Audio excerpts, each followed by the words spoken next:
15 मिनिटांच्या पूर्ण आध्यात्मिक संदेशाच्या स्वरूपात वाढवून दिला आहे। प्रकाशित वाक्य अध्याय 1 वचन 14 ते 16 येशूच्या देहधारणेचं रहस्य आणि त्याची आत्मिक शक्ती। प्रकाशित वाक्य अध्याय 1 वचन 14 ते 16 येशूच्या देहधारणेचं रहस्य आणि त्याची आत्मिक शक्ती। सुरुवात शांत पार्श्वभूमी संगीताने।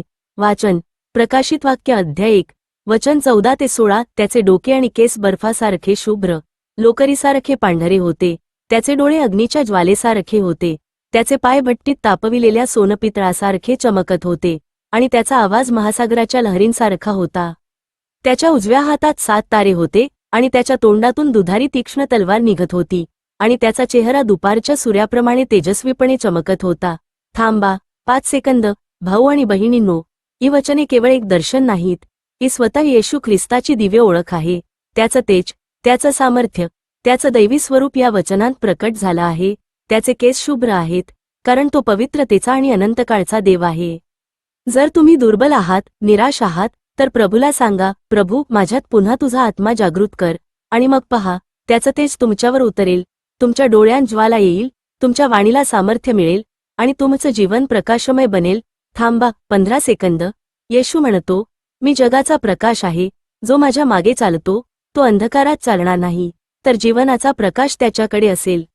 योहान 8 वचन 12 म्हणून प्रकाशात चला, वचनात राहा आणि त्याच्या आत्म्यात नव्या जीवनाचा अनुभव घ्या, कारण येशू जिवंत आहे आणि जो त्याच्यात राहतो तो सदैव तेजोमय होतो। शांत प्रार्थना संगीत।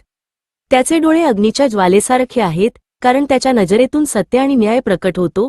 त्याचे पाय सोनपितळासारखे चमकत आहेत, म्हणजे तो पवित्रता आणि स्थिरतेचा पाया आहे, आणि त्याचा आवाज महासागराच्या लहरींसारखा, म्हणजे त्याच्या शब्दात अमर शक्ती आहे। थांबा 7 सेकंद आपल्याला हे वचन सांगतं की येशू कोण आहे हे समजून घेतल्याशिवाय आपण स्वतःला ओळखू शकत नाही। कारण बायबल सांगते, आदित वचन होतं, वचन देवाकडे होतं आणि वचन देव होतं।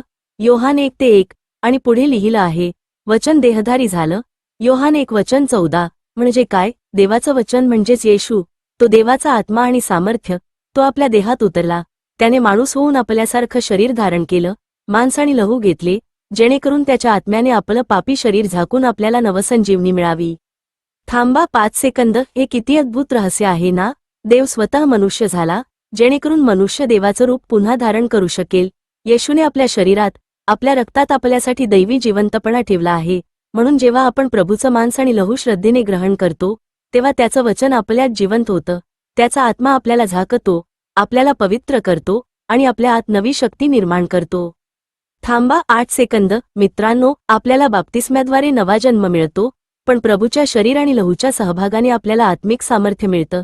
तोच आत्मा आपल्यात येऊन सांगतो, तू आता माझा आहेस, मी तुझ्यात राहतो। थांबा, पण दुर्दैवाने आज बरेच लोक या सत्याला ओळखत नाहीत, ते पापात पडतात, त्यांच्या जीवनातील देवाचा आत्मा दूर जातो आणि ते अंधकारात फिरू लागतात।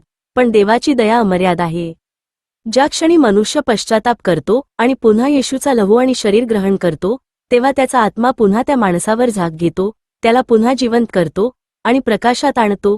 थांबा 10 सेकंद भाऊ बहिणींनो, जेव्हा तुम्ही प्रभूच्या भोजात सहभागी होता, ते फक्त धार्मिक विधी नाही, ते म्हणजे येशूच्या आत्म्याशी एकरूप होणं आहे। जेव्हा त्याचं शरीर तुम्ही ग्रहण करता, तेव्हा त्याचा आत्मा तुमच्या शरीराला स्पर्श करतो आणि तुम्हाला नवीन जीवन देतो। त्याचं लहू तुमच्या आतल्या पापांना धुवून टाकतं आणि तुम्हाला पवित्र आत्म्याचं मंदिर बनवतं। थांबा 5 सेकंद येशू म्हणाला, जो माझं मांस खातो आणि माझं रक्त पितो, तो माझ्यामध्ये राहतो आणि मी त्याच्यामध्ये राहतो। योहान सकाळचे 6:56 हे वचन फक्त ऐकण्याचं नाही, हे अनुभवण्याचं आहे। जेव्हा तुम्ही प्रार्थनेत, पश्चातापात आणि प्रभूच्या प्रेमात राहता, तेव्हा हा आत्मिक अनुभव तुमच्यात जागृत होतो। थांबा 7 सेकंद देवाचं वचन म्हणजे अग्नी आहे। जेव्हा तो अग्नी तुमच्यात पेटतो, तेव्हा अंधकार, पाप, दुर्बलता सगळं वितळून जातं। मग तुम्ही शरीरानं नाही, तर आत्म्यानं जगू लागता। तुमचा चेहरा प्रभूच्या तेजाने चमकतो, तुमचे डोळे आत्मिक ज्वालेने प्रज्वलित होतात, तुमच्या वाणीमध्ये महासागरासारखी शक्ती प्रकट होते आणि तुमचं जीवन येशूसारखं प्रकाश देणारं होतं। थांबा 10 सेकंद हेच आहे प्रकाशित वाक्याच्या पहिल्या अध्यायाचं रहस्य। येशू फक्त देवाचा पुत्र नाही, तो देवाचं वचन आहे, देहधारी झालेलं, आपल्या आत राहणारं आणि आपल्याला नवजीवन देणारं वचन। थांबा 5 सेकंद म्हणून आज तुम्ही विचार करा, तुमच्या आत तो आत्मा आहे का? तो तेज आहे का?